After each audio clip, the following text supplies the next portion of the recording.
Assalamualaikum warahmatullahi wabarakatuh. Bagaimana kabarnya anak-anak ibu semua hari ini? Apakah sehat semua? Alhamdulillah kalau semuanya sehat-sehat saja ya. Untuk mengawali kegiatan belajar kita pada pagi hari ini, ada baiknya kita membaca doa bersama. Membaca doa menurut agama dan kepercayaan kita masing-masing dimulai. Selesai. Setelah minggu lalu kita sudah berkenalan, ibu sudah mulai mengenal siapa kalian dan kalian juga sudah mengenal siapa ibu. Minggu ini kita akan memulai kegiatan pembelajaran kita yang sesungguhnya. Minggu lalu kan kita belum belajar ya, kita baru membahas sedikit aja tentang Pancasila. Jadi Pancasila itu dalam kehidupan sehari-hari itu sudah sangat mempunyai fungsi dan mempunyai peran yang sangat penting bagi negara kita. Karena apa? Karena Pancasila itu adalah dasar dari negara kita. Pancasila itu digunakan sebagai dasar untuk mengatur penyelenggaraan ketatanegaraan mulai dari bidang ideologi, bidang politik, budaya sosial budaya, ekonomi, sampai pertahanan dan keamanan di negara kita ini berdasarkan pada Pancasila. Pancasila itu telah ada di dalam sejarah bangsa kita sejak zaman dahulu, sejak dirumuskannya dasar negara ini. Ada yang ingat nggak kira-kira siapa 3 tokoh yang merumuskan dasar negara kita? Ya benar ya, 3 tokoh yang saya sebutkan tadi itu adalah Mr. Muhammad Yamin, Mr. Supomo, dan Insinyur Soekarno. Dengan ditetapkannya Pancasila sebagai dasar negara, maka sejak itu Pancasila mempunyai makna dan arti sebagai pedoman atau sebagai pandangan hidup warga negara Indonesia.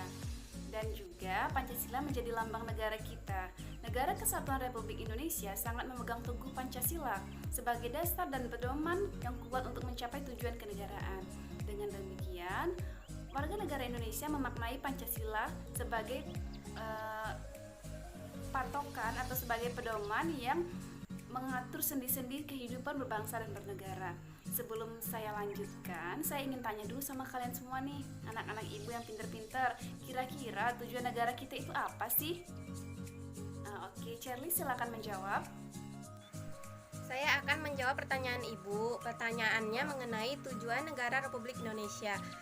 Tujuan negara Republik Indonesia sudah tertuang jelas di dalam pembukaan Undang-Undang Dasar tahun 1945, di mana yang berbunyi melindungi segenap bangsa Indonesia dan seluruh tumpah darah Indonesia, serta memajukan kesejahteraan umum, mencerdaskan kehidupan bangsa, dan melaksanakan ketertiban dunia yang berdasarkan kemerdekaan, perdamaian abadi, dan keadilan sosial.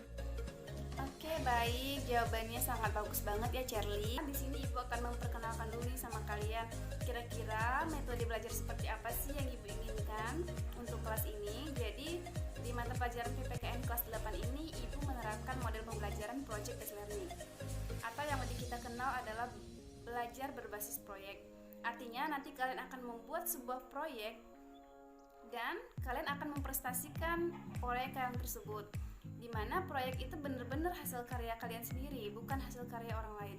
Untuk apa sih Ibu terapkan model pelajaran seperti ini? Karena dengan project based learning atau belajar di atas proyek ini, itu lebih memusatkan kepada kalian sebagai siswa untuk menemukan hal-hal baru atau menemukan informasi baru terhadap suatu topik. Di sini juga kalian akan melakukan pendalaman materi dan juga kalian akan menemukan pengalaman-pengalaman baru saat kalian melakukan sebuah proyek itu. Nah, kira-kira proyek seperti apa sih yang Ibu minta untuk kalian? Oke, jadi proyek pertama yang akan kalian lakukan itu adalah membuat sebuah tulisan esai sederhana saja. Jadi tulisan esai ini akan dimuat dalam selembar kertas yang benar-benar tulisan tangan kalian. Ibu akan memberikan kalian waktu 1 jam pelajaran ya untuk membuat esai ini. Jadi esai ini adalah temanya tentang materi kita pada pagi hari ini mengenai Pancasila sebagai ideologi negara. Nanti Ibu akan memonitor kalian dalam mengerjakan esai ini dan Ibu akan memantau apa saja yang kalian buat dan selama proses menulis esai itu berlangsung kalian boleh bertanya sama Ibu. Nah, jadi untuk mempersingkat waktu, kita mulai saja ya. Silahkan kalian keluarkan kertas, keluarkan pena kalian, dan siapkan diri kalian untuk mengerjakan esai ini. Silahkan dimulai dari sekarang.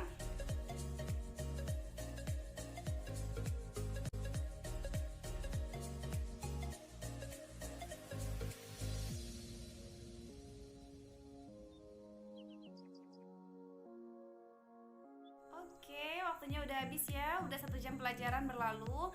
Kini waktunya Ibu minta kalian 1 orang saja untuk mempresentasikan hasil esai yang sudah kalian buat. Sepertinya Ibu ingin Kiki Saputri deh yang bacain hasil dari esainya. Silahkan Kiki untuk memaparkan. Penerapan ideologi dalam kehidupan kenegaraan disebut politik.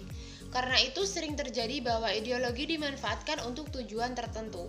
Misalnya merebut kekuasaan. Ideologi dalam kehidupan kenegaraan dapat diartikan sebagai suatu konsensus mayoritas warga negara tentang nilai-nilai dasar yang ingin diwujudkan dengan mendirikan negara. Dalam hal ini sering juga disebut filosofi Graslok atau Weltanschauung, yang merupakan pikiran-pikiran terdalam, hasrat terdalam warga negara untuk di atasnya didirikan suatu negara. Berikutnya yaitu mengenai mekanisme pengembangan ideologi Pancasila. Pembangunan yang merupakan implementasi ideologi Pancasila sebagai ideologi terbuka dalam pemikiran kenegaraan dapat diawali pada 3 sumber materi penyusun pembangunan, yaitu yang pertama adalah di lingkungan praktisi, terutama pada instansi lingkungan penyelenggara negara. Yang kedua yaitu di lingkungan ilmuwan dan pengamat. Yang ketiga di lingkungan organisasi kemasyarakatan. Nah, sehubungan dengan pentingnya aktualisasi nilai-nilai Pancasila sebagai ideologi terbuka, Mardiono memaparkan perbedaan ketiga macam nilai di atas sebagai berikut. Yang pertama yaitu nilai dasar. Ialah nilai yang bersifat abstrak, umum, tidak terikat dengan waktu dan tempat, dengan kandungan kebenaran bagikan satu aksom. Pada dasarnya nilai dasar yang dianut bangsa Indonesia adalah kebersamaan, persatuan, dan kesatuan, baik dalam bidang Ipolseksos maupun Hankam. Yang kedua yaitu nilai instrumental, adalah penjabaran dari nilai dasar yang merupakan arahan kinerjanya untuk waktu dan kondisi tertentu. Banget nih, sepertinya anak Ibu Kiki yang cantik ini benar-benar sudah memahami gimana sih Pancasila sebagai ideologi negara itu, karena menurut Ibu esai yang dibuat Kiki ini sepertinya memang sudah bagus, dan ini mungkin hanya perlu sedikit pendalaman lagi aja. Sebelum kita lanjutkan, Ibu pengen nanya dulu sama kalian semua nih, kan topik pelajaran kita pada pagi hari ini adalah ideologi negara. Kira-kira menurut kalian ideologi itu apa sih? Ibu takutnya ya kita lanjut terus tapi dasarnya aja nggak tahu. Jadi Ibu pengen nanya dulu sama kalian, menurut kalian itu ideologi itu apa? Sepertinya Muhammad Madadil Ilmi mau menjawab pertanyaan Ibu ya. Silakan Muhammad Madadil Ilmi. Ideologi merupakan gabungan dari 2 kata majemuk, yaitu idea dan logos, yang berasal dari bahasa Yunani, aideos dan logos. Secara sederhana, ideologi berarti sebuah gagasan yang berdasarkan pemikiran sedalam-dalamnya dan merupakan pemikiran filsafat. Dalam arti kata luas, istilah ideologi dipergunakan untuk segala kelompok cita-cita, nilai dasar, dan keyakinan-keyakinan yang mau dijunjung tinggi sebagai pedoman normatif. Dalam artian ini, ideologi disebut terbuka. Oke, bagus banget ya Madadil Ilmi atas jawabannya. Ini jawabannya sudah lengkap banget, udah jelas, sepertinya mudah dipahami. Sepertinya juga Madanil sangat mengetahui, sangat memahami materi ini ya nak. Ibu bahagia deh kalau ngajar, kaliannya paham, kaliannya enak, Ibu senang ngajarnya.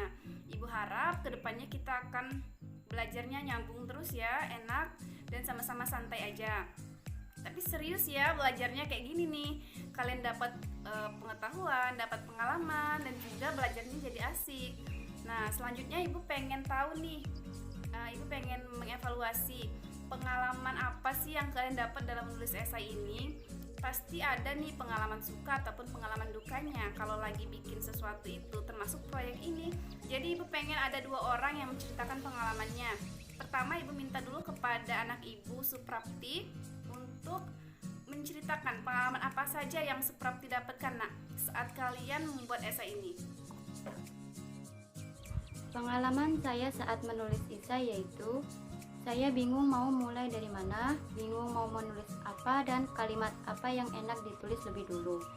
Saat ide sudah ada, dengan percaya diri saya menyiapkan peralatan untuk menulis esai. Tapi begitu jari memegang pena, saya mulai bingung. Wah, nampaknya ada lagi juga nih yang pengen cerita. Sepertinya anak Ibu Charlie juga ingin menceritakan pengalamannya ya nak. Oke, silakan anak Ibu Charlie untuk menceritakan pengalamannya saat menulis esai. Selama menulis esai, banyak sekali pengalaman yang saya dapatkan. Contohnya yaitu seperti kendala sinyal dan kendala suara-suara. Karena saya membutuhkan referensi dari internet. Jadi kendala saya yaitu sinyal yang kurang kuat dan suara-suara yang berisik dari luar. Oke, baik, tanpa kita sadarin kita sudah hampir 2 jam pelajaran di kelas ini ya. Gak terasa ya. Nah, sebelum Ibu mengakhiri kelas ini, adakah anak-anak Ibu semuanya yang ingin bertanya? Adakah materi yang kurang jelas? Silakan ditanya sebelum jam ini habis ya nak. Gimana? Jadi sudah tidak ada pertanyaan lagi? Baiklah, kita akan mengakhiri pembelajaran kita pada pagi hari ini. Semoga apa yang kita pelajari ini menjadi bekal untuk kalian nanti ya ke depannya. Karena pelajaran kita dari SD, SMP, sampai SMA, bahkan sampai perguruan tinggi itu ya nak, itu saling terkait. Jadi harapan Ibu kalian itu menjadikan pelajaran kita pada pagi hari ini sebagai bekal untuk kalian ke depannya. Dan kalian akan memahami lagi pelajaran ini di rumah. Tapi untuk melatih pemahaman kalian di rumah, Ibu sudah menyiapkan sesuatu untuk kalian. Lihat ini. Ya, bener banget nih. Ini adalah soal latihan, hanya 5 soal kok. Jadi nanti kalian kerjakan ini di rumah, kalian kumpulkan minggu depan. Jawabnya itu di buku PR ya. Jawab aja sesuai kemampuan kalian. Ibu tidak ingin ada mencontek atau mencuri hasil karya kawan lain. Jadi kegiatan belajar kita pada pagi hari ini Ibu akhiri. Selamat belajar lagi untuk anak-anak Ibu di mata pelajaran berikutnya. Ibu akhiri. Wassalamualaikum warahmatullahi wabarakatuh.